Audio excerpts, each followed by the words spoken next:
Pagpalang umaga sa atin lahat, guys, mga kasinag.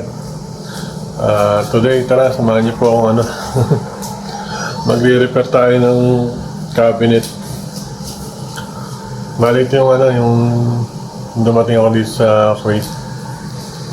Yun nga yung pinagawa sa atin ni Macy's, baka pwede siyang pakisuyo. Gawa ko rin siya ng mga cabinet.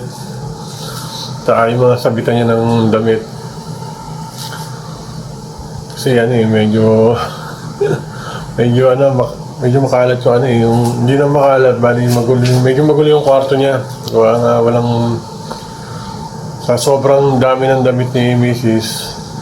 Wala po siya hindi na magkasya sa aparador. Kaya pinalitan na lang tinanggal na lang po yung aparador. Gumawa na lang po ang paraan paano magkakasya yung mga damit ni Mrs. Ginawa ko siya ng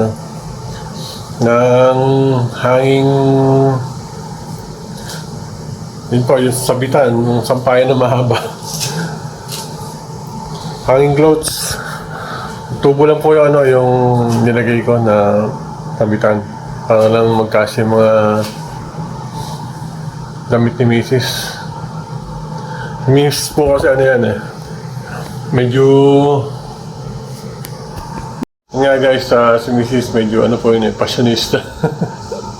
Mahilig ka ng pumorma ba sa hindi lang forma yung gusto niya yung style ng damit niya medyo yun na. Ewan ko dun sa asawa ko. Yun nga yung medyo may dating ba na sa forma. Hindi ko alam kung natawag doon sa forma na yun. Kaya na lang po ba alam mag-comment dyan sa baba po. Alam yung iba-ibang forma ng alam niyo yung mga iba-ibang tawag na forma. O wala pong idea dyan Yun lagi yung pinagtatalunan namin ni Mrs. Baduy ko rin pong forma. Sa akin lang po may maisot lang ako, happy na ako. Hindi ko na po alam yung mga forma na yan guys, pasilip po sa inyo yung mga nakaraan po na ginawa ko. Hindi ko na na-videohan po kasi guys, pasilip po sa inyo yung nakaraan mga ginawa ko sa kwarto po namin ni Mrs. Yung mga cabinet, saka yung sabitan ng mga damit. Naglagay lang po ako ng mga tubo para magkasya. Tara guys, alipin natin. Minsan na pa medyo magulo. Baka magka-idea ka kung hindi nakasya sa mga damit niyo yung mga baka magka-idea kayo. Hindi nakasya sa cabinet nyo, sa parador nyo mga damit nyo. Ito, pwede nyo rin gawin sa kwarto nyo para ma-organize yung kwarto nyo ba.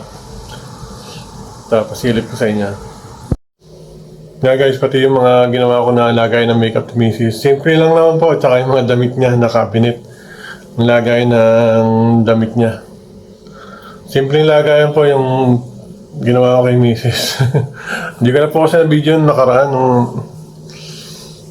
Hindi pa po kasi nagbablog. Ito lang po nag-vlog ako May mga 2 weeks ago lang po nung start ako mag-vlog. Tara guys, mga kasinag, silipin niyo po. Pasensya na po sa kwarto po namin, medyo po magulo. Hi guys, ito po, tara na pa. Pass po tayo sa kwarto namin. Ito pa yung inayos ko na. Pag po may picture ako ng nung nakita ko na-picture ako po yung before. Ko po sana para makita niya. Ngayon, ito po yung inayos ko. Ipakita ko po sa inyo. Yan pa yung may window kami po dyan. Ngayon, dito po ako nag-i-edit. Nagbabasa ng Bible. Ayan po yung patungan ng mga makeup ni Mrs. Yan, ginawa ko po. Simple lang po. Guys, ito po yung sinasabi ko sa inyo na ginawa kong sabitan kay Mrs. Yan po, sobrang daming damit niya, hindi na po kasi sa cabinet. Ito, ginawa ko ng ano po, sabitan. Sabitan ng mga bags niya. Yan po. Po, yung mga yung cabinet na yan, ginawa ko rin po. Medyo magulo. Hindi pa naayos po masyado. Oh, yan po. Dati po, medyo magulo po yung kwarto namin nung dumating ako. Pero yun nga po, kasi wala naman pong kasama si Mrs. na mag-aayos. Yun po, nakarating ako dito. Yan, naayos ko po. Medyo naayos konti. Medyo na-organize. Yung mga sabitan namin, undergarment. Nagulo pa rin konti po. Pasensyahan nyo na.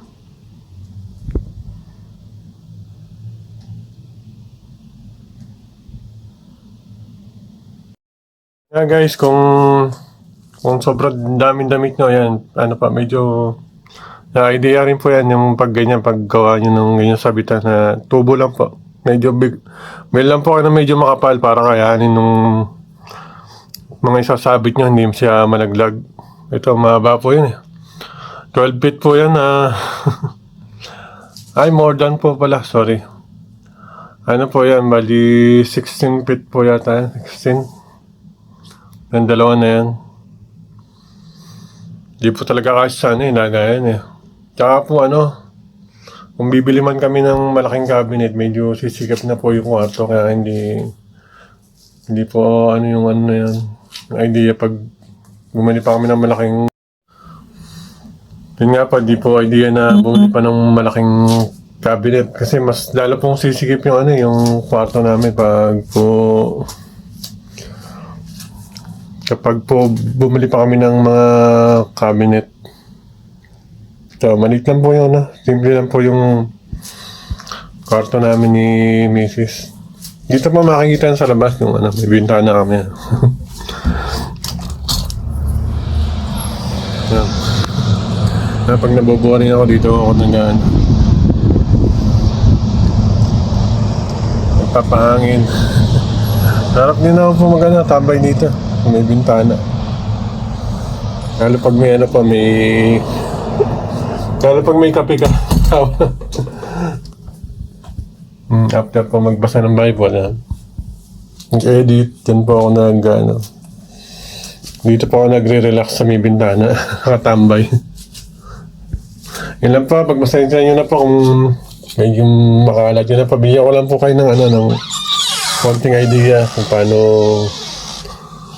paano yung i-organize yung mga damit nyo kung hindi kasi sa mga cabinet nyo po.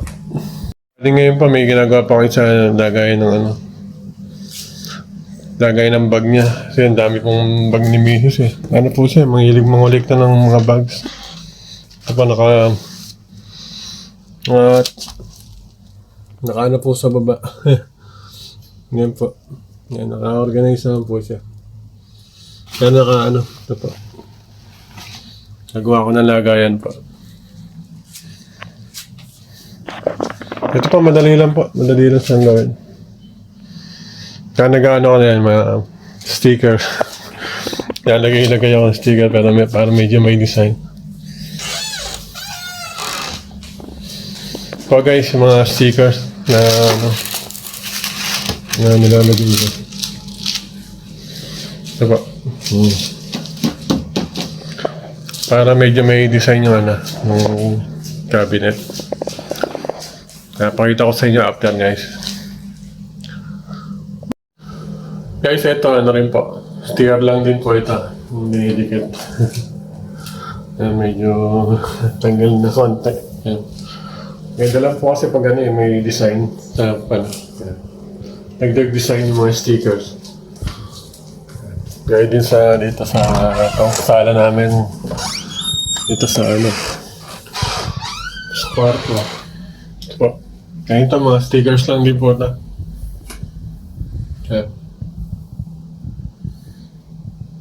Yan po. Yun lang po mga kasinag. Hanggang sa muli. Salamat po sa suporta na binibigay niyo. Mag-iingat po tayo palagi. God bless you all po.